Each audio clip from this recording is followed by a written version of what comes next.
So excited.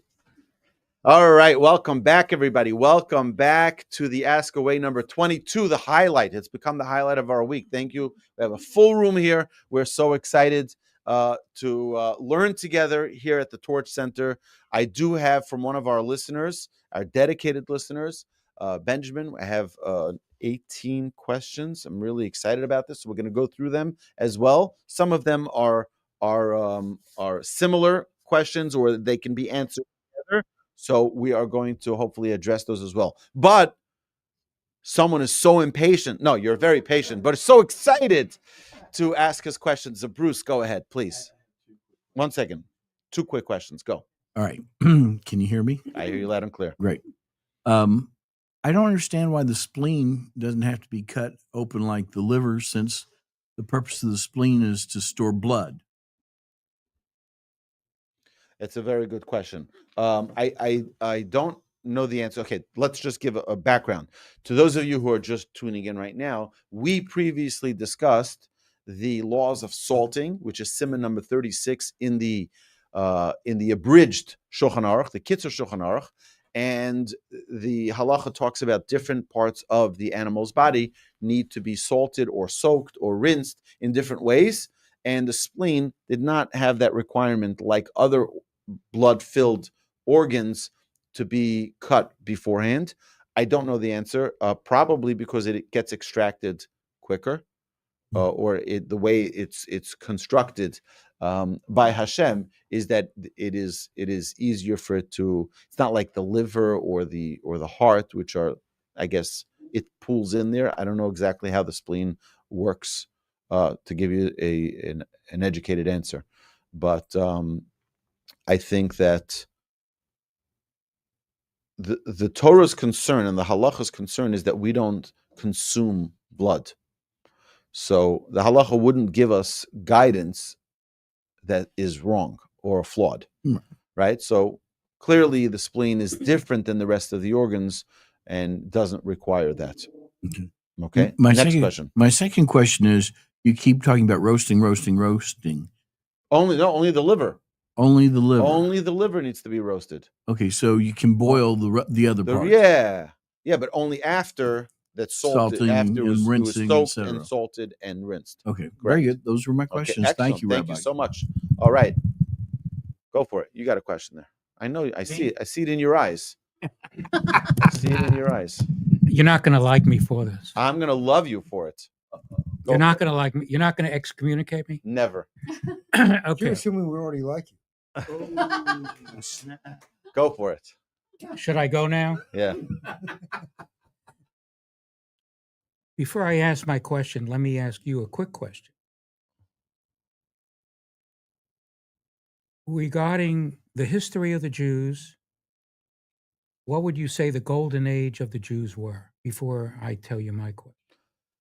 The golden age was probably King David, King Solomon, when they had the temple. That's the ideal state of the Jewish people, is when we're in our homeland and we have our temple and we're able to serve God with an amazing level of clarity.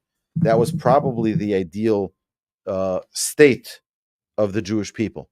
But okay, what are your thoughts?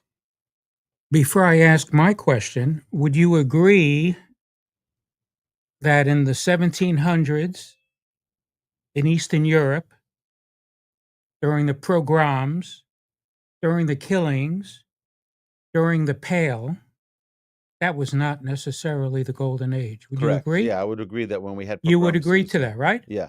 So, given that,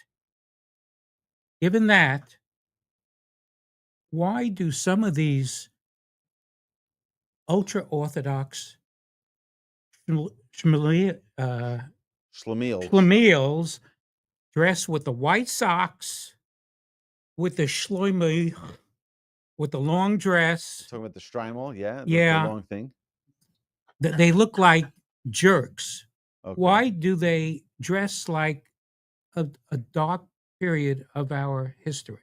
Okay, so that's a great question. So first is we need. Did you hear what he said? It was a great question. It was a great question.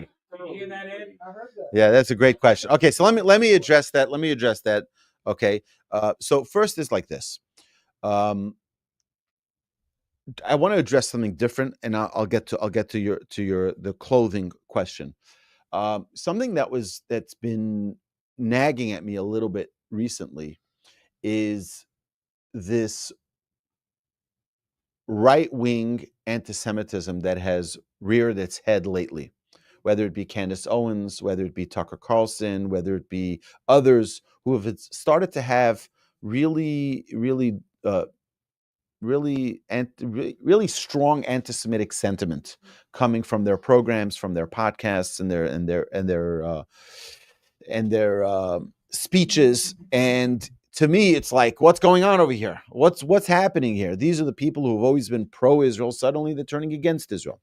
So I have something I want to share with you that has come to me over Shabbos that I think is correct, and I think it's the message that Hashem is trying to send us.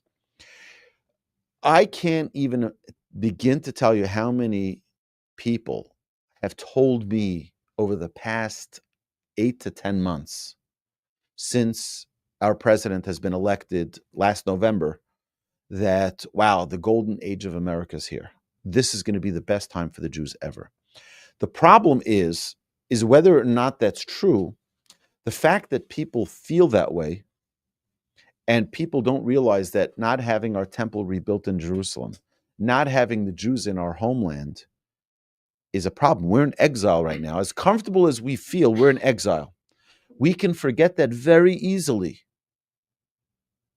when we just read the news. And Jews like to feel comfortable. They like to not feel oppression.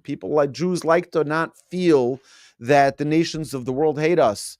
Jews like to forget that, and they like to get comfortable. So whether they're in New York or New Jersey or in Los Angeles or Miami, Florida, they like to be comfortable. Hashem doesn't like us comfortable. Hashem likes when we feel uncomfortable. Because when we're uncomfortable, we get closer to Hashem. When we're uncomfortable, that's when we suddenly realize we have to set our priorities straight. Now, just yesterday, a friend of mine walked over to my house, and he's got this big wild beard, more of a hippie type of beard. He's got a long ponytail too, and he lived in Austin for a while, and he just moved to Houston, and he says to me, "You see my beard?" He says, "For 15 years, I haven't touched it. 15 years. I said, "Why not?" He said, "Because I love being in control of my life." He says, and this reminds me every day, there's one thing that I'm not controlling. You understand? It's something that I'm not in control of. Okay. I thought I was wondering why he needed to say it to me, but now with your great question, I know why. Ron, you hear this? Now I know why he said it to me. Okay. The clothing that we wear is not about history. We're not a people that cares too much about history. Although people give an enormous amount of money, Jewish money, sadly, going to museums. Go to every museum. There's Jewish names all over the place. I have no idea why. Why are we worried about the past? We have to worry about our future. We should be giving it to the schools for Jewish day schools. That's the Jewish future. We should be giving it to synagogues where that's the Jewish future, not the museums. Okay, I'm not telling people where to give their money. That's not the point. The point is, though, is that we need to identify as Jews. In the halacha that we studied in our classes here in the Everyday Judaism podcast, we discussed the importance, the halacha requires us to be different, to dress differently. We're not supposed to blend in. We're not supposed to. Not because we're supposed to be an eyesore. No. Because we are supposed to identify ourselves as being a chosen nation. A chosen nation is different. We dress different, we talk differently, we act differently, we speak differently. Everything that we do is different. Okay? Now, the Hasidic customs of how they dress goes back to their whether it be 100 years ago, 200 years ago, or 300 years ago, he said in the 1700s. Let me explain something, okay? There was a generation that was struggling very, very, very badly with their Judaism. They're talking about even before the Enlightenment, before the Reform movement began in the 1800s. There were Jews who were struggling. And why were they struggling? They were struggling because they had the nations of the world on one side, hating them. They had, culture that was advancing in a way that they were uncomfortable with. They weren't super educated in worldly things. They were knowledgeable in some of them were knowledgeable in Torah, some of them were not. And the Baal Shem Tov, actually, part of his movement, starting the Hasidic movement, was to save those people. And he said, how do we do that? The first thing we need to do is get them inspired emotionally. Get them emotionally excited. Get them to open up their hearts. And then we'll fill them up with Torah. Then we'll fill them up with the intellect of Torah. And it's funny because the Gaon of Vilna was the exact opposite. Give them the intellectual, and then that'll inspire everything else. Okay, but the Elu ve'elu, which is what the Talmud says, they're both the word of Hashem, and they're both fine. Whichever way, I don't care how someone connects to their Judaism, as long as they connect. That's the most important thing. Okay, so now they started, and that's where the Striemel came from. It came from more of like the Eastern European, or even some in Russia. It was really cold, and they wanted to have something which looked majestic. So they had this Striemel, and they had the longer coats, which were identifiable as being a Jewish garment. There are some who wear white socks, some who wear the black socks, some who wear long, some who wear short. Everyone has their different style, which is fine because everyone wants to be unique. Everyone wants to be unique, and everyone wants to be special. And that's fine. Judaism has plenty of place for every person to express themselves the way they want within the realm of halacha. It's very interesting that if you look at a pair of tzitzis, the top of it is all knotted, right? So you have a knot, then you have the strings that circle, right? It's 7, 8, 11, 13, and in between there's 2 knots, each one of those circles. And then it's free-flowing strings. Our sages tell us that the top part, the 5 knots, that's the 5 books of the Torah. It's the 5 books of the Torah. That there's no negotiation. But beyond that, they all flow freely. The tzitzis flow freely, and everyone can express themselves in a unique way. And you have some Hasidic customs that go with not even black. Some have like a gold long jacket up to their knees. That's the Jerusalem Hasidim, the Yerushalmis. Then you have those who have black, and you have those who have it with a velvet collar, and then you have other. Everyone wants to feel special. And each dynasty, and you have hundreds of Hasidic dynasties, everyone has their own way of standing out and being unique, and that's fine, right? We can not like it, so we don't have to dress like that, right? But here's the amazing thing: we within ourselves as Jews, we have to be very careful about not judging other Jews in a negative eye. There was an individual who was traveling on a train. And this guy walks over to him and says to him, "You filthy Jew, look at you." Well, he sees him with his beard and he sees him with his yarmulke. See, he says to him, "Excuse me?" He says, "Jewish? Amish." He says, "Oh, Amish, we love the way you dress. We love the way you are. We love the..." We have to realize that the nations of the world are always going to judge us. The nations of the world are always going to judge us. And the nations of the world may not enjoy the way we dress. They may not appreciate the way we are. But we internally have to recognize that we need to be tolerant of every person around us. One person's going to have a yarmulke like this, someone's going to have like that, one's going to have like that, one's going to have a baseball cap, one's going to have, that yarmulke, and everyone's going to have their own thing. Beautiful. Beautiful. We're not a communist people. We are, unless you're the early kibbutzniks, right? But the truth is, we have freedom of expression in Judaism, and everyone has their own. What's very interesting is that even in the halachas that we learn here in the Kitzur Shulchan Aruch, that we learn, you'll find so many times, yesh omrim, there are some say like this, and there's some say like that. What do you mean? Just tell me. It should be black letter law. Tell me it's like this and only like this. No. There are different people have different customs of how they do. We all have the same principles. And by the way, those people that you don't really like the way they dress, they will take the shirt off their back to help you. And when you're stuck in the rain with your broken down car and you will call them to help you, they will leave their home, they will leave everything, they will drop everything to go help you. And they don't even know who you are. They will do anything in the world. You will never find. Hasidim comes from the word chesed. They will literally take the shirt off your back to help you. So I think we need to focus a lot on the greatness of our people. If you want, I'll just give you one more example. As you know, I'm a member of Hatzalah. Right? So I carry this radio, and if there's a call, very few times that there were calls nearby here during a class, but when there was, we turn everything off and I go, because saving a life comes before everything else.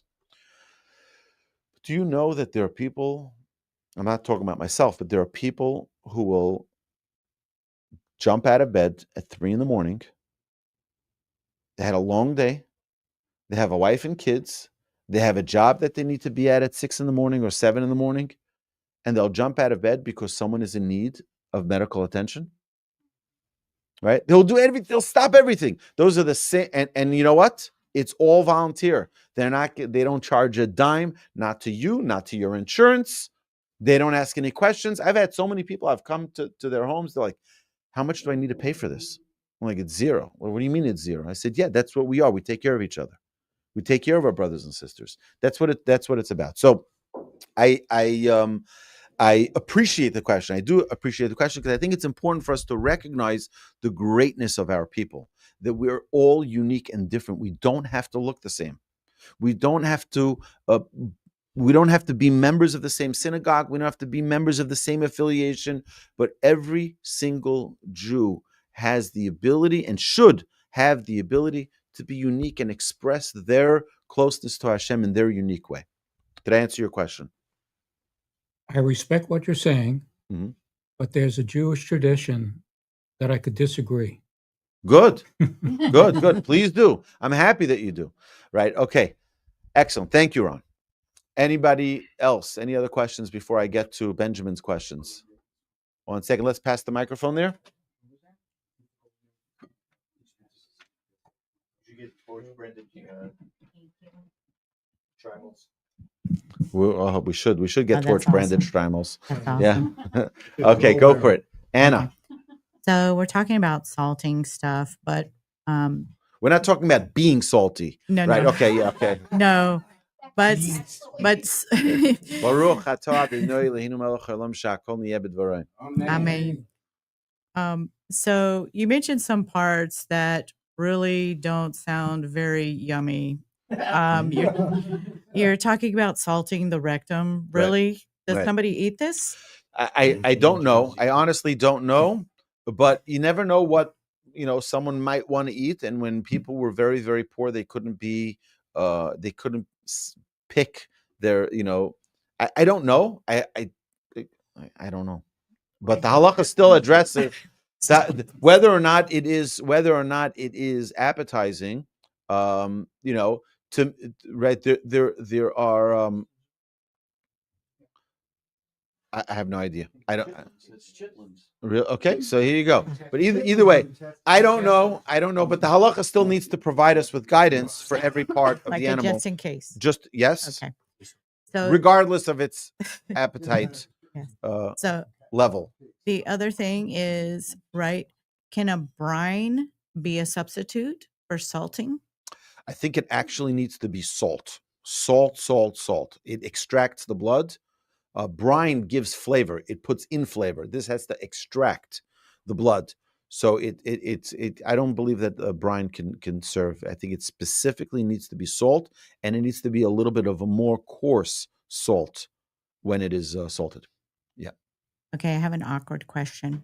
Ask away. Okay, so the Asher Yatzar, you say that for flatulence? No, but you do say a person should say Asher Yatzar after they actually use the restroom.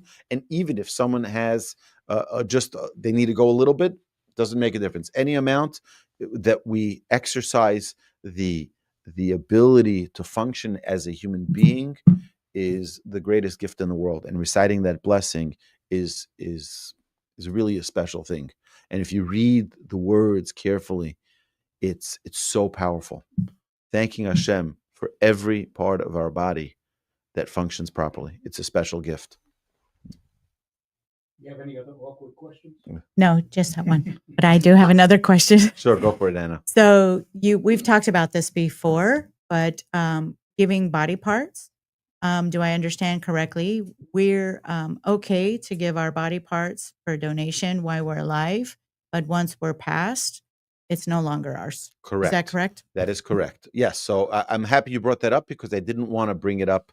I didn't want to forget to bring it up before we were done, so that nobody can have any misunderstandings. While we're alive, if there is an organ that we can give, like a kidney, that doesn't take away our life, that is a mitzvah to give.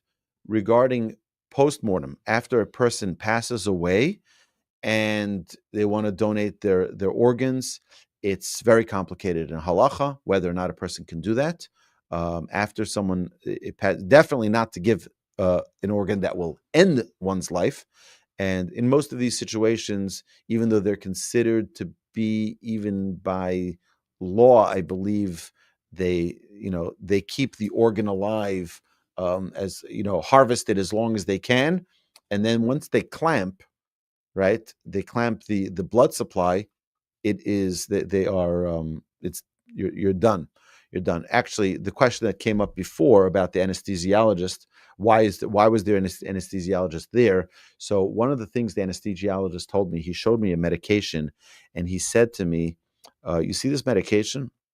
He said, "This medication makes your blood into thinner than water." He says, "You know that it's an amazing miracle. You know how many holes we have in our body? Pores, and the blood doesn't leave our body from the pores. It's an amazing miracle." That's why, because the blood is thicker than the holes that we have in our body.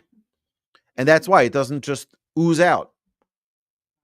He said this makes this medication will make the blood so thin that it will literally come out of the pores.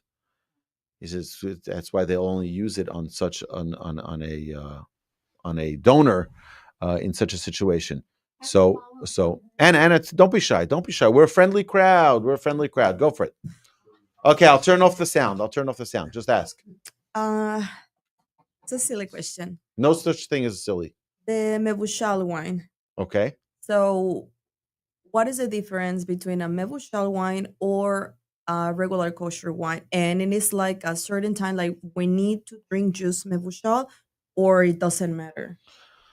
Okay, very good question. All the laws of Mevushal and not Mevushal wine, we're going to get to. We're going to learn it in the Kosher Shulchan Aruch. We're going to talk about this. But the general idea is that wine could be used for idolatry, right? In certain practices of idolatry, they would pour wine for their idols. So we are very cautious about this because we want the food and the drink that we consume to not be tainted with impurities, particularly not idolatry. So what happens if the wine was pasteurized, which is what we call mevushal? Mevushal means literally it was cooked. Okay, so then it decreases a little bit in its quality, and nobody would use that for their idolatry. So when you have a non-Jew is not allowed to touch a non-mevushal wine. Okay, a non-mevushal wine means it's just regular wine. So if a non-Jew touches that non-mevushal wine, once it's opened, obviously, then it becomes a Jew can't drink it. A Jew can't drink it. So you have to be very careful, okay, to have mevushal wine. A mevushal wine is not problematic. A non-Jew can touch it. Okay, you with me? No. Okay. Because some wines are kosher, but it's No. mevushal. No. All the wines that are kosher will have either mevushal or non-mevushal. Yeah, because sometimes I buy like non-mevushal that were kosher, and sometimes I buy mevushal and I just realize recently like, oh, this is kosher, but it doesn't say mevushal. But I have another wine is say mevushal, so I don't understand. Okay. So let's go back. let's go back a step. It's very Okay. hard. Sorry. Wine that we consume needs to be kosher. Okay, it needs to be certified kosher. So you can find an OU, you can find an OK, you can find the star K, you can find all these different kosher symbols that identify that the wine is kosher. Additional to that, there will be a little word. Either it says mevushal, which means that it's pasteurized, and that wine can be touched by a non-Jew. And if it says non-mevushal, it shouldn't be touched by a non-Jew. But that's only after it's opened. Okay? Once it's opened, if they even touch the bottle, it's not good. Okay? So, for example, you go to the supermarket, you go to H-E-B, okay? You go to H-E-B and they have a great selection of wines. You go to the kosher butcher, you go to Ophir's, which is the Harova, and they have a very nice selection of wines, right? That's not being put onto the shelves. It's not being stocked by Jews per se, but it's fine because it's sealed.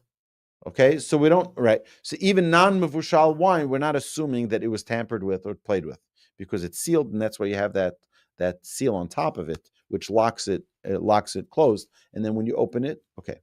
Now, mevushal wine, if it's mevushal, it's fine. If anybody touches it, it's fine. If anybody, all right, deals with it, Even if it's open. Even if it's open, right? So when we had, for example, our torch galas, our torch dinners, we were only able to serve mevushal wines, right? Because it's being served by waiters that are non-Jewish, so they can handle mevushal wine.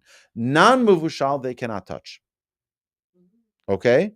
Okay, so if I invite someone, let's say, to my house, and they are non-Jews, and I have a non-mevushal wine, they cannot touch it. Correct. Because then I can drink. That's correct. Okay. Can you serve them? It's a good question. I would say that you probably can serve them non-mevushal wine. You can serve it to them, but you have to be careful that if they touch that bottle, you now can no longer use it, right? So it's something to be very, very careful about, and it's a delicate topic, right? Because you have to know who's able to hear that and accept that and understand that maturely. So we're very cautious about people's feelings too. Okay, so we have to make sure that we do it in a way that's not going to hurt, insult someone. It's like there are ways to do it that are proper, and there are ways to do it that can be very, very harsh. Yes, And you have to be especially careful when not to you do are a things in a convert. harsh way. Like, for example, you have a non-Jewish family, and it's like, it's hard, but now I understand, like, I cannot share my non-mevushal wine with those people. Right. So only mevushal. I recommend that when you're in a situation like that, the mevushal wines are usually cheaper also. But you can find some really nice mevushal wines, by the way. Really, really nice mevushal wines. Okay. But again, because it goes through that boiling process, it lowers the quality a little bit. Right. But today, the Israeli wines, a lot of them are not mevushal because they want to maintain the quality of the wine. And you just have to be careful when you buy them to make sure that you know what's mevushal, what's not. And when you go to people's homes, and if you bring someone a bottle of wine, you have to make sure you just be careful about what you're buying them. Also, there's another. We can get into this. We're going to get into this later in the halacha. Because I went to someone's house for Shabbos lunch, and then she told me, we just drink mevushal just to be careful. That's and right. I was like, okay, what does this mean? Yeah. Right. So right, okay. I kind of understand a little bit, but not quite. So I say, I'm going to ask you. Okay, very good. I hope you understand now. Yes, now I understand perfect. perfectly. Yes, thank you. Thank you. Thank you for asking that question. It's not a silly question at all. It's an excellent question. Sorry. Okay. All right. My next question is about kosher beracha, the Birkat Hamazon. Yeah. That only it's for Shabbos lunch or only just for Shabbos night? And if I understand, it's just for men's, right? Or women's too? Well, okay. So here's the thing. Kosher bracha is the cup that is filled with wine for the recitation of the Birkat Hamazon, the grace after meals. That's done if you have 3 or more men.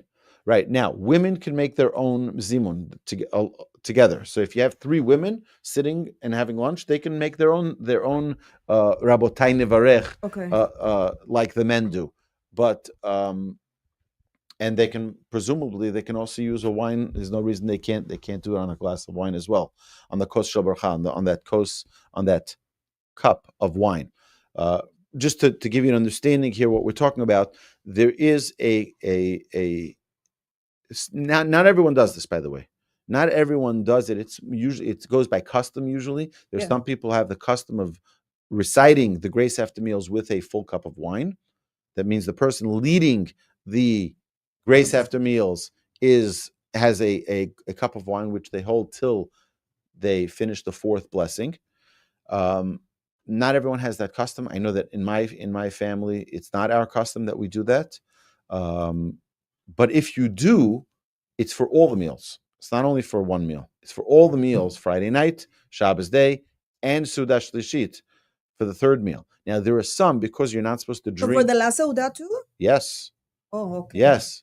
For the third meal as well. Now, there are people who mistakenly, after the 3rd meal, don't drink the wine, because the halacha says that after the 3rd meal, you're not supposed to eat till after Havdalah.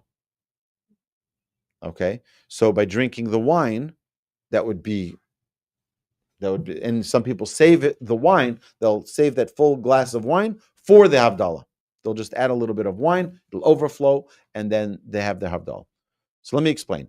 If you have a cup filled with wine for the grace after meals on the Friday night meal and the Shabbos morning meal, then for the 3rd meal, you have to drink it as well, because it's part of your meal.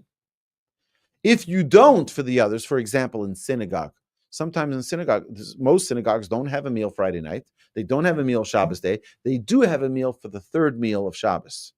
In that case, because they don't drink the wine after the first 2 meals, because they don't have the meal there, so then they don't need to drink it after the 3rd, and they can save it for Havdalah. Okay? But yes, generally speaking, if someone's custom is to, it'll be for all meals, not during the weekday meals generally. Okay. Unless it's a festive meal. Sorry. Yes, Okay. next question, go. So can I use the same cup like the men use, or Why I not? need, Why not? but in the same table? Why not? For example, let's say we're eating right now and it's more than 3 men's. Huh? So can I use the same cup, Sure. or it's just for men's? No, the cup could be used by anybody. It's a cup. And you can Okay. rinse it out if you don't want to use someone else's cup, right? You rinse it out so that it's clean, right? And then use the cup. There's no reason not to. All right? Okay. I It's have not another- contaminated. Sorry, Okay. I have Yeah, another go for it. question. Yeah, go for it. So at home I have mugs, glass, just to use it for Coffee. and everything. Mhm. It's easier for me. Good. But I have a question. If, for example, I eat meat and I want to drink tea and I just have dairy cups, can I use the same cup even if I eat meat? So I don't have it right now. I don't have that problem. Just want to be clear, because my mugs are glass. right. So glass. Yeah, glass I you know, could but I use. just want to know if I'm at someone else's house, let's say, and Right. that person just have dairy mugs, and I drink, I eat meat. Can I use that mug or no? Okay, you ate dinner. Okay, you ate dinner that was meat. Yes. Okay, so you're now in the meat category, let's call, right? Yes. They serve you a drink in a mug, right? Tea. Okay, so what's the problem? But those cups are dairy. So I'm no broken any rule I don't believe that would be an issue. Why would that be an issue? because it's dairy and I just eat meat. But it's the glass. No, not the glass. Oh, so like it's the ceramic. Ceramic, yes. I wouldn't use the ceramic. That's what I'm saying. But like, well, it's it depends. It really depends. Ceramic, I would not use. Ceramic, I would not use, because ceramic holds Exactly. the dairy consistency of it. Yes. Right. What? Right. So it's a question whether or not the glazed or not. So I would use a different one and avoid that challenge. You have plenty of paper cups today, right? And you have Yeah, but glass. it's not saying Right. it's not my house. I understand it's not your house, right? If you can avoid it, that would be It's better. preferable. Yes, definitely. Okay. Okay. Another question. Yes, go for it. So when I light the Shabbos candles, I'm allowed to ask for personal things or not? It's just to be thankful. Okay, so yes, you can ask for personal things. It's a very powerful time to ask, and it's particularly because you're lighting candles before Shabbos. Even Okay. though that's the onset of Shabbos for you, it's usually 18 minutes before Shabbos. I think one of the reasons for it, the reason why it's 18 minutes before Shabbos, is so that you can still include your personal prayers, Okay. right? Because typically on Shabbos you don't include personal Exactly. prayers, but because it's such a powerful time with the onset of Shabbos, we ask for our children to be righteous. We ask for our lives to be filled with blessing. We ask for many amazing things in that prayer. I think there's no reason we can't include a personal prayer in there beyond the text that we read from the prayers that our sages prepared, to add in a special request. I think it's very special. All right, go for it. So, sorry. Don't be sorry. So, normally I separate in my dishwasher.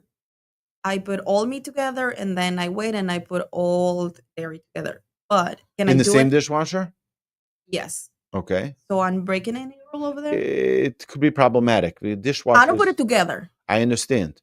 Dishwashers might not, depending on what type of dishwasher, you might need a separate dishwasher for the dairy versus the meat. Okay. Okay. We'll talk about it after. I'll ask you for the specifics of it, because it's not so simple. So now I feel super bad. Don't feel super bad. Don't feel super bad. We're all in a growth process here. We're all in a growth process. There are many things, I'll tell you. I sit every Shabbos and I look up halacha for different things that come up for me. And I grew up in a Shomer Shabbos home. There are things that I'm like, I can't believe I did that wrong my entire life. It's fine, right? You see, now I feel bad. Thank you. Okay, but that's the reality. We're all here not to be perfect, but to strive for perfection and to try to do everything we can to right. Sometimes we make mistakes. It's fine. That's part of our growth. And there's some things that I might say here on this episode that people are going to say to me, "What's wrong with you? How can you say that?" And I'll have to correct myself.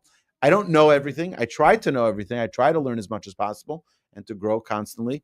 Don't be ashamed of growing. Don't be ashamed. All right. You're doing a great job. What is your advice? So just do it by hand, dairy, or I would say whichever one has more volume, make it dedicated to that. okay. And then the other one, just do by hand. Yeah. All right. I grew up in my home. Growing up, we had only one dishwasher. It was a meat dishwasher, and everything else needed to be done by hand. Yeah. Do dairy by hand. Yeah. All right. Excellent questions. Thank you. Thank you, Anna. Sorry. Thank you. David, you got a question? Bruce. No, it's. But I've had a chance. Want to go first? This issue of not asking for things on Shabbos, isn't Sim Shalom asking for things? Yeah, we're talking about the personal things. We're talking personal. I find it real personal. I want Chaim v'Chesed Rachamim all day Right, long. but I could that's not general. live without. That's general things. That's general things. We're asking for mercy. We're asking for all of Hashem's attributes to play a role in our lives. Yes, but then when we're asking for specific things, Hashem, can you please heal me? Hashem, can you please get me a job? These are personal things that we don't request personal things on Shabbos. Shabbos transcends everything. Like the way I think to visualize Shabbos is Shabbos. We're on the top floor with the king. Like we don't need to. You're there. You have the highest level of closeness. You know, your neshamas on such a high level on Shabbos that the requests are not necessary. We're just at a higher level of closeness with Hashem. I mean, with all my health issues, on Shabbos, I can't ask God to heal me? Is that what you're telling me? I actually think that you can add it in the first three prayers. We say, Somech Noflim, Verofe Cholim. Oh, in there you can have in mind for all of my Hashem, you're the healer of all sickness. I'm included in that, and have that in mind. That we can. I think that I was thinking about that because I was wondering the same question. Maybe that's why our sages kept that part in our prayer on Shabbos as well, so that we can have in mind. Again, we don't verbalize it outright, but we can have in mind, Hashem, you got a guy here who needs healing. I know a person who can use healing. You're the Rofei Cholim. You're the one who heals all sick. Okay? Thank you. Dave. So, and I forget the word. There's a word when you kind of leave an order, for example, if you go to hospice, All right, and you leave an order for you not to be fed, or DNR, do not resuscitate. Yeah, do not resuscitate. That was what I was thinking of. So, how do you feel Hashem feels about DNR saying, "Don't feed me, let me pass away"? Okay, so this is a good question. Right. So it's a very good question. I know many people who had DNRs signed before they passed away. And the reason halachically and why the family would do that is because they were in more pain being alive. They were in such excruciating pain. Prolonging that pain is not our desire either. So if someone is on their way out on their way to the next world, we don't want to do. It means there are ways that medically you can prolong their lives, but do you want to do that when they're suffering at such a level? And that's why a rabbinic question needs to be asked. And I remember for my wife's grandmother, I remember that she had a DNR, but it was only after they consulted with the rabbis. They were told what her condition was. They were told, everything was explained both by the medical team and by the family. And it was the decision that a DNR should be signed because she was in such excruciating pain. You don't want to prolong that. Okay, so it's a very good question. Yeah, it's very important for us to have that sensitivity to realize that there's a time to live and there's a time to move on. And we obviously want to be in this world to fulfill Hashem, the will of Hashem, as long as we can, right? And hopefully we should all live happy and healthy, successful lives, fulfilling the will of Hashem. Bis 120, we say in Yiddish, till 120, right? Like our master, our teacher, Moshe Rabbeinu, lived to 120. We don't live longer than the master, which is why that became the age of. Okay, great question, David. Any other questions? Yeah, go for it, Ed, and then we'll go to Benjamin's questions. All right, 18 questions to cover here. Yeah. Several years ago, I was in Israel and I was having dinner with an Hasidic family, and I gave you a call to find out what kind of wine I needed to buy for them. And you told me to get a Mevushal wine. Why Mevushal and not just kosher? Well, Mevushal is within the realm of kosher. Yeah. Then you have to break it down. It's kosher, great. Yeah. Now it's either Mevushal, which is pasteurized or cooked, and non-mevushal. The reason you get Mevushal is because sometimes people will have sensitivities, and people will not know. I don't know who. That's always being on the safer side, getting a Mevushal wine. So there's reason for that. Now,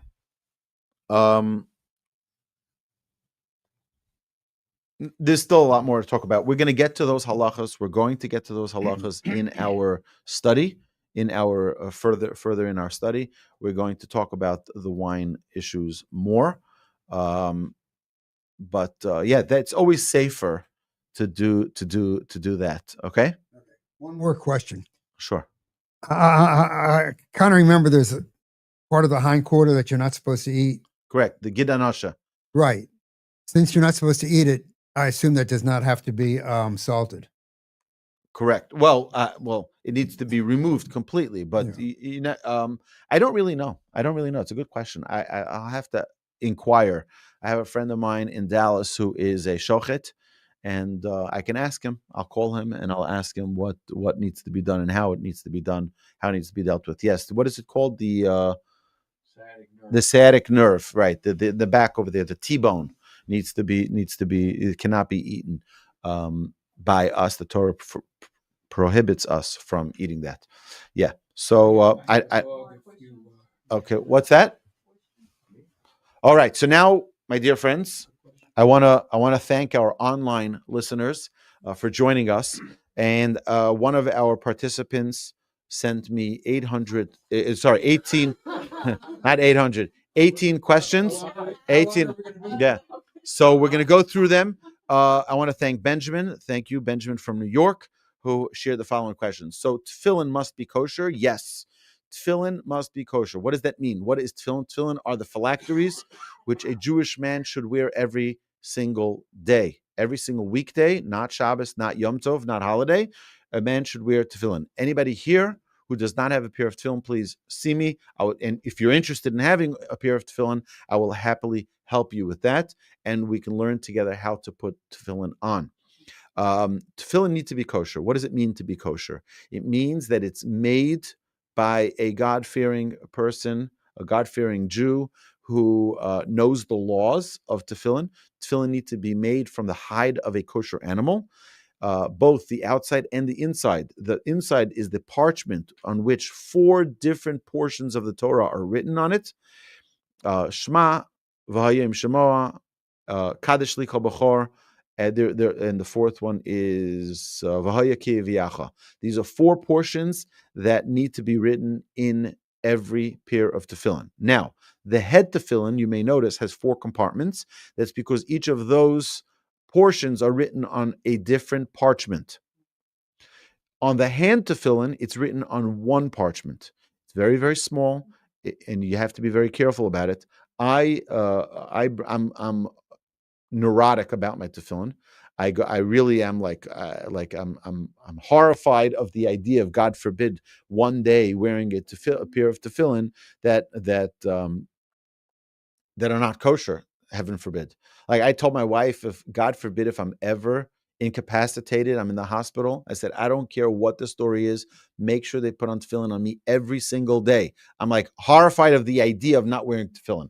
Okay, now I don't know if halachically that would be permissible if someone's, God forbid, in a coma, where they don't, but I don't want to be, I don't want to be in a situation where, God forbid, a day passes without me wearing tefillin. Can a woman wear tefillin? It's a great question. It's a great question whether or not women can wear tefillin. It's for a different topic. I'm not going to be able to get through Benjamin's 18 questions if I address that now. Rashi's daughters did wear tefillin, and I know that there are some women today who do. It's not a custom. It's not popular for women to be wearing tefillin today. I'll explain it even more. It doesn't really do what it needs to do for a woman. Okay, it doesn't check the boxes. What I mean is that a man needs certain things to connect him with the Almighty. A woman has a totally different voltage, okay? And that voltage doesn't need the same things, right? We like to think in our world of modernity that everything is egalitarian and everything is equal. It's not equal, it's different. Apples and oranges are different. They're very, very different. They're both fruit. They're different. We're both human beings, male and female, but we're different. We all need different things to connect us. Men need our antennas. We need our antennas to be refined. How do we do that? That's with our tefillin, okay? And tefillin are very, very powerful. Lemon cannot be used for the mitzvah of lulav. That's question part 2. Yes, a lemon cannot. It's a special citrus that is used for an esrog. So, Benjamin, that's a great question. Now, Benjamin is asking this after we discussed the Ask Away 18, where we talked about the mikvah, we talked about other mitzvahs, we talked about bread. So he's asking a few questions here about mikvah. So we'll do them quickly. Question number 2, how can a swimming pool be used to fulfill the mitzvah of mikvah, given these standards for ritual items? Okay, so here's the quick thing. What makes a mikvah kosher? What makes a mikvah kosher is it being filled with 40 sa'ah of rainwater. So if your swimming pool is filled with rainwater, water that was not in a vessel, okay, it means to be pure rainwater, not in a vessel. So you can't take faucet water and say, well, it rained into these pipes. No, once it's in a pipe already, it's not considered pure rainwater. So if, technically speaking, Benjamin, if I emptied out my swimming pool, which I plan to do one day, okay, because I need to recoat the plaster in the pool, so I'm going to need to save up a lot for it because it's a big pool. So at that point, before I refill the pool with water, I'm going to wait for it to rain 40 sa'ah. So that way, after the 40 sa'ah are in the pool, and there's more laws about mikvah than we're going to detail here, but after the 40 sa'ah are in there, it's a biblically valid mikvah. Now, it's a biblically valid. What does it mean biblically? That means that it could be used for a woman then.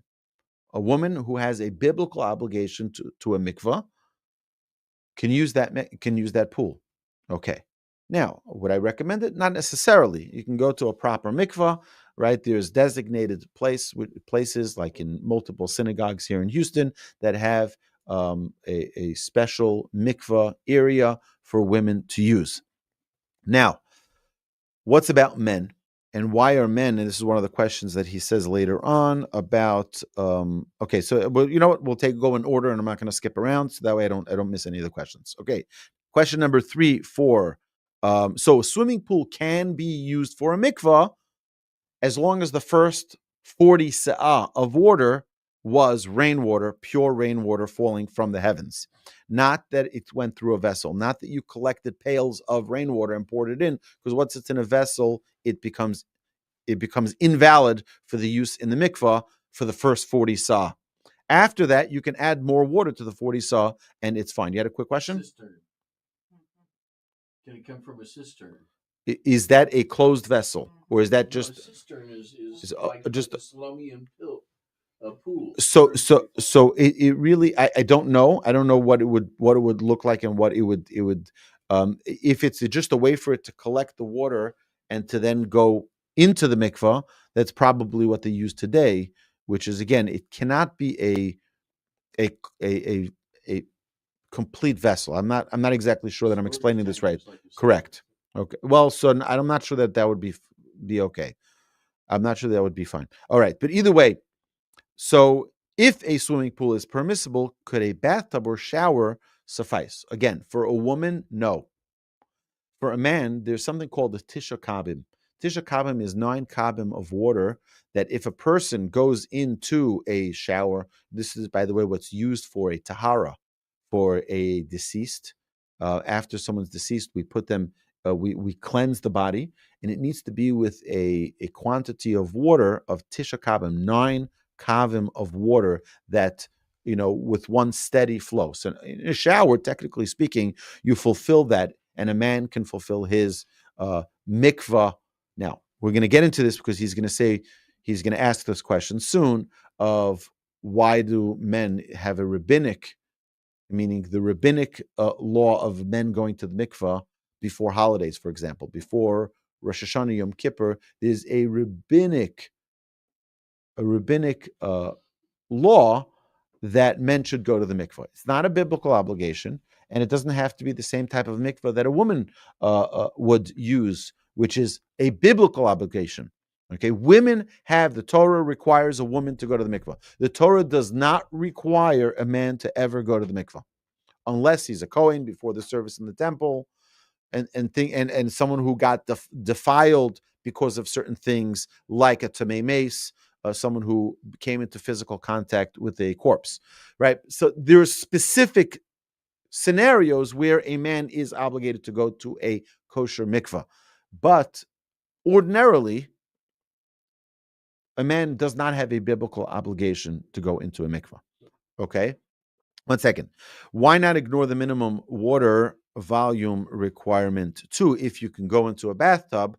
So then why do we need to have? So if we're using a mikvah as a ritual bath to purify us from any impurities, we want it to be done properly. For a man, it's not a biblical obligation. There's no place in the Torah where it says that a man on a regular basis needs to go. You can fulfill that with your shower. You can fill that with a big bathtub as well. Okay. Now, we recommended the amazing book of Rabbi Aryeh Kaplan, waters of Eden. So he says, he brings in question number 5. Waters of Eden includes the blessing for the Kela mikvah, for utensils, which we're going to talk about in the upcoming episodes, of dipping in a mikvah. So when you buy new dishes, you dip them in the mikvah before you use them. Make sure that the labels, the tags are off, right? Make sure that the stickers are taken off, and you dip the utensils in the mikvah. There's a special blessing, al tevilas kelim, that is recited. But women as well, when a woman goes to the mikvah, there's a blessing that's recited as well. For men, again, there's no obligation for a man to go, no biblical obligation for a man to go, and therefore there's no blessing that a man recites.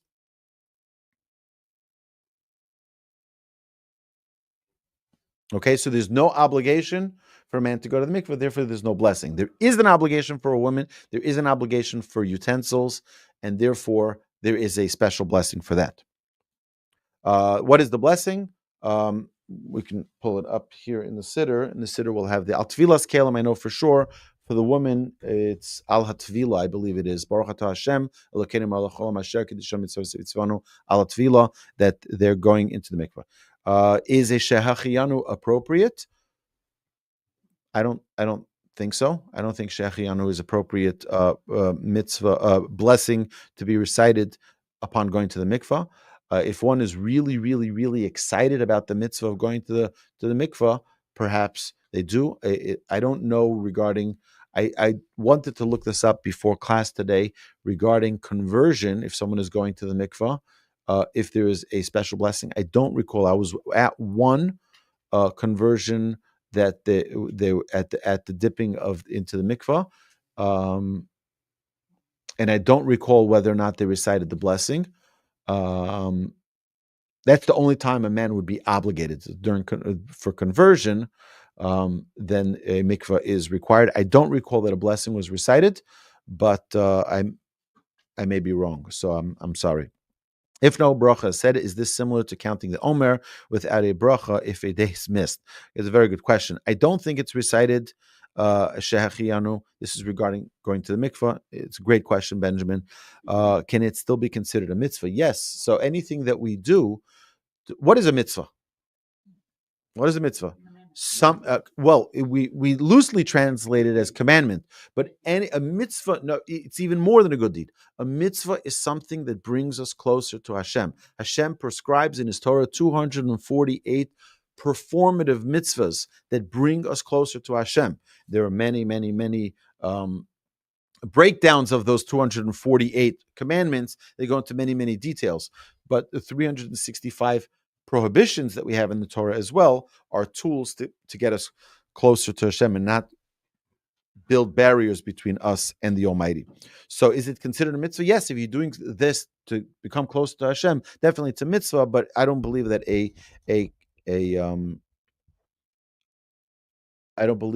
a blessing is necessary to be recited. Okay, my wife is currently traveling and is occupied assisting her mother. So I couldn't ask her this. Is the bracha for immersion displayed in the women's mikvah? It should be. Most mikvahs will have a sign or I've even seen it on touring different mikvahs that they had it like engraved in the stone in the wall, the blessing. For men and women converting to Judaism, which bracha is recited? I don't know what bracha is recited. Again, I said this earlier. I don't know what bracha. I have to look into it, and get back to you. It's a great question, Benjamin. We're up to question number 12, so we're almost done. Do they include a bracha for conversion, immersion, or shehachiyanu? I don't know. Again, I'll get back to you on that. Are the brachot the same for both genders? Most likely, but with the proper male-female gender in the blessing. Yes. For a male convert, is a kosher mikvah required? Yes. Or would a swimming pool be sufficient? No. Yes, for a male convert, it needs to be a kosher mikvah a swimming pool, unless it's a kosher mikvah swimming pool, which is very rare. There are people, I know people who did a lot of work to ensure that their swimming pool was a kosher mikvah. It could be used for women, it could be used for men, it could be used for conversions, etc., etc. But again, that you need to make sure that the laws of mikvah are very, very specific, and you need to make sure that someone who really, really, really knows what they're doing, not me, someone who really, really knows what they're doing, is overseeing it and ensuring that the mikvah, that the swimming pool is indeed a kosher mikvah. Can a non-Jew, man or woman, fulfill the mitzvah of mikvah? Like the performance of kibbut avayim, honoring your father and mother. A non-Jew can perform the mitzvah of honoring their father and mother. Can they also perform the mitzvah of mikvah? I don't see why not. Why not? They're not obligated to it. A person can do whatever they want. A non-Jew who wants to dip themselves in a mikvah, they call it skinny dipping out there, all right? But it doesn't apply to them. It's like it's a different voltage. It's talking about the woman that's coming in there next. Is it going to be okay for her since non? Yeah, it's fine. It does. If a non-Jew goes into a mikvah, it doesn't violate the mikvah. It doesn't. It doesn't ruin the mikvah status. Definitely not. So I don't think that would be an issue. You mentioned a apostle rabbinic mikvah requirement for men. Could you share the source? So the source was in the halacha that we discussed in, I believe it was Siman 130 or 131 in the Kitzur Shulchan Aruch, in the laws where we discussed the laws of Rosh Hashanah or the laws of or Erev Yom Kippur, where over there it was mentioned. If possible, the reasoning behind the opinion that it may actually be obligatory. So there's no obligation for a man to use a mikvah, but because a mikvah is a place of purification, it's recommended by our sages when we're coming before Rosh Hashanah and Yom Kippur in a time of spiritual sensitivity, spiritual closeness to Hashem. We want to remove all barriers, particularly if there's a physical barrier for a sin that we may have done with our body, that we want to cleanse that, and it's particularly before Shana Yom Kippur. So that would be more the reasoning behind it. But there's definitely no biblical obligation. There's no commandment in the Torah that requires a man to go to the mikvah at any period of time, except for those situations that we mentioned where someone was a tamei mace or something like that. Okay, if men's mikvahs is optional and not a obligation, shouldn't resources be better allocated to other community needs? Definitely. Yeah, there are priorities in a community. For example, making sure that there is a Torah scroll, making sure that there's a mikvah for women. There are things that are more important than having a men's mikvah. Definitely, why build and maintain men's mikvahs? So generally, when people do that in communities, for example, many of the Hasidic communities have a men's mikvah, which is, again, they take care of it and they ensure that people want to do that. That's great, but it shouldn't come at the expense of feeding poor people. Okay, if someone has extra money, they want to donate to that, that's great. He says, I don't want to push this into the weeds. This is question number 18 from Benjamin. Perhaps on a side note, I've noticed English spelling of mikveh with an EH vary. Some people spell with an AH at the end. Some people spell it with a UH. Even though it isn't really presented this way in English print, the common pronunciation is mikvah, but it's mikveh as well.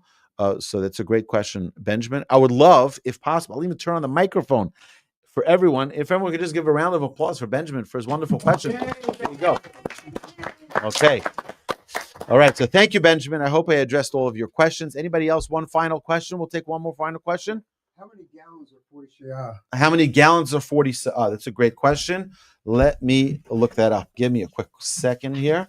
In the beginning of all of the I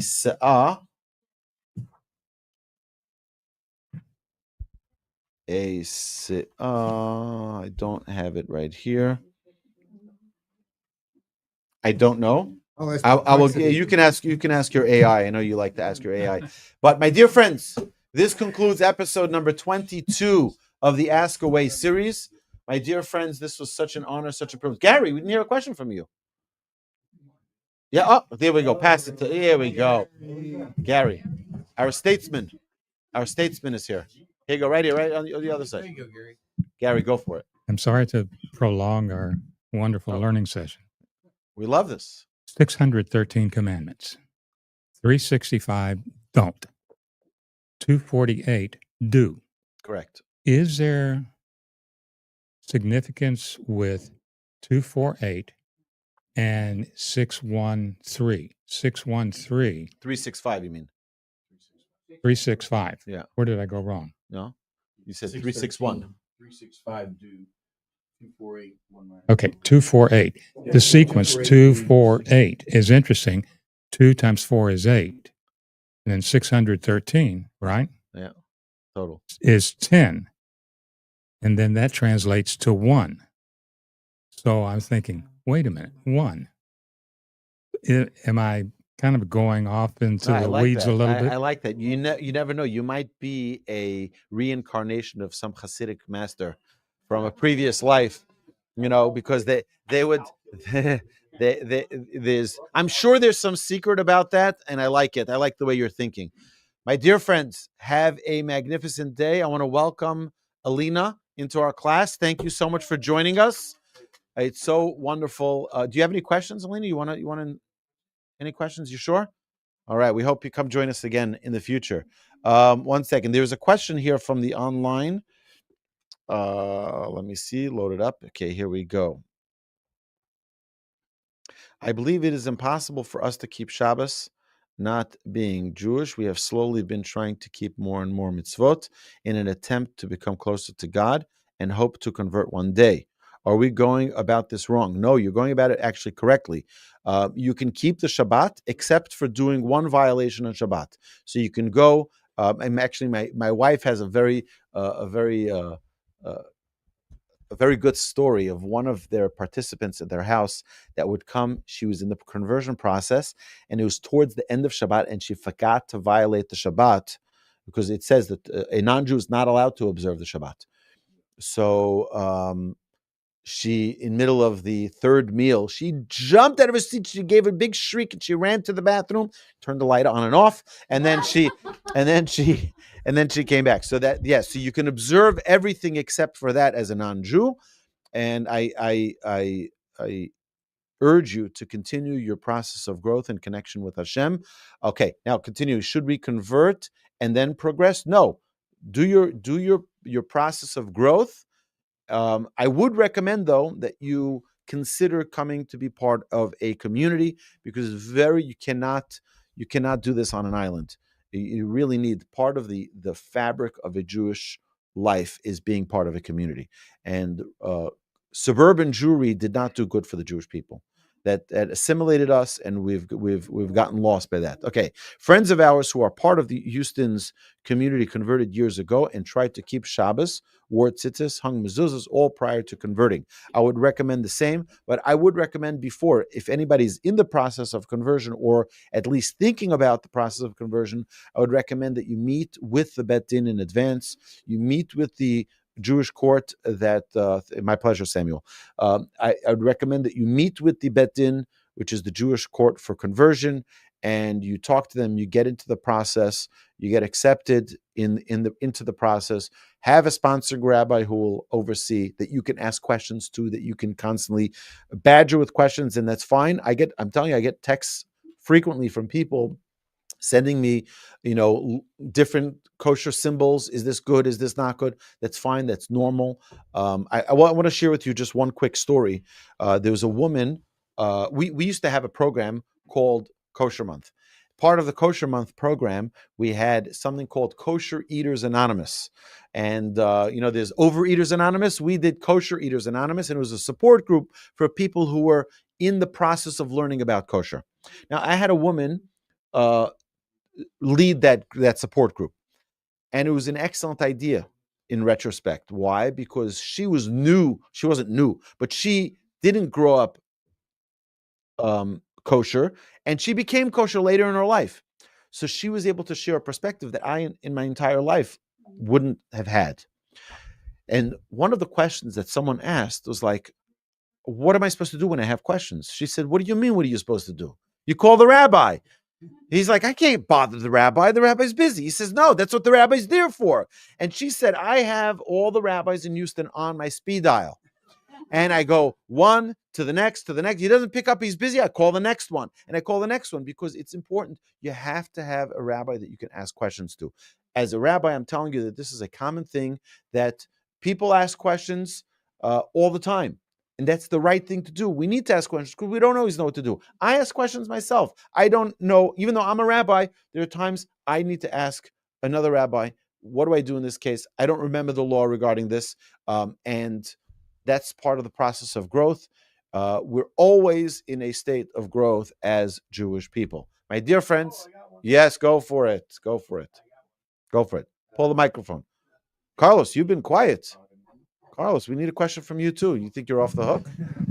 Go. Hello. Yeah, what's going on? I understand that we're in a period of like fasting on Mondays and Thursdays. Monday, Thursday, Monday. That's Can correct. can you just elaborate a little bit on that? that? Okay.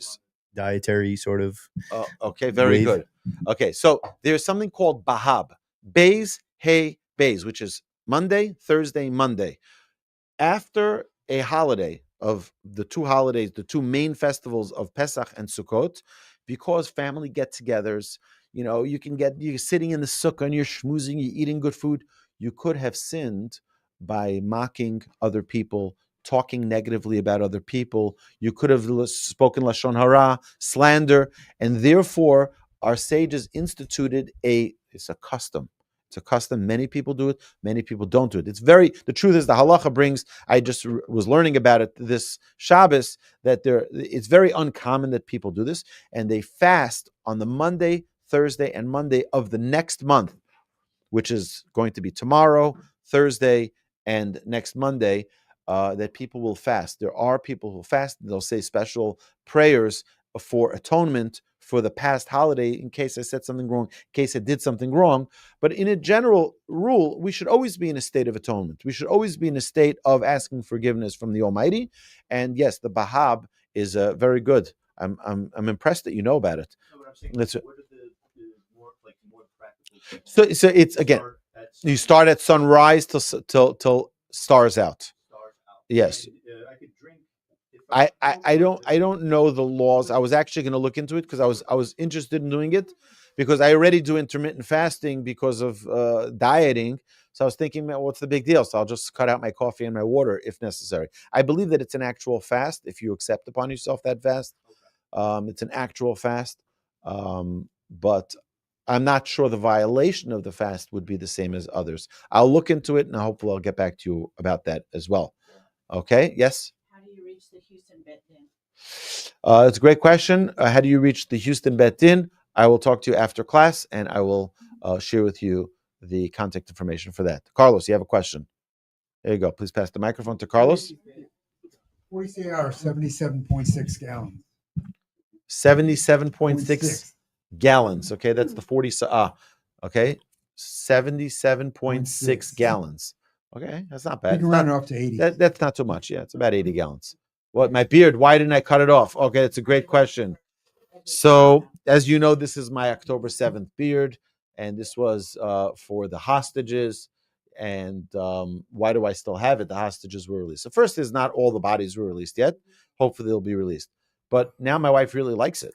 So it's a big, so it's a problem. It's a problem. I don't know what to do, but we'll see. I've gotten good feedback about the beard. A lot of people like the beard. So I'll take your vote. My friends out there, you can take your vote. I'd love to hear from you. All right. 1 second. We got All or nothing. what? Just trim it. Trim. But I'm saying if you already have a beard, just have the beard. Like, it's like, Honor your bet spot and then grow it back. okay, there you go. Okay. There you go. Okay. Carlos, go for it. Final question here for this week. Correct me if I'm wrong. I remember reading we can have blood, but can we have fish blood? Okay, so can fish blood be eaten? you know what? I don't know. I think it has to be rinsed. I don't know that it's salted. I don't know that fish is salted, but I think it has to be washed away. I think it's much easier for it to be cleaned in a fish than it is for a chicken. I don't know. I'll look into it. I'll get back to you right away. You have another question right there? Can I ask my sponsor? No? What? Can I ask my sponsor Rabbi for that? Because I'm curious. Yeah, absolutely. Yeah. Yes, ask. I would love to hear the answer. Excellent, my dear friends. This has been awesome. Thank you so much. Thank you. Thank you, Ron. I appreciate it. Have a great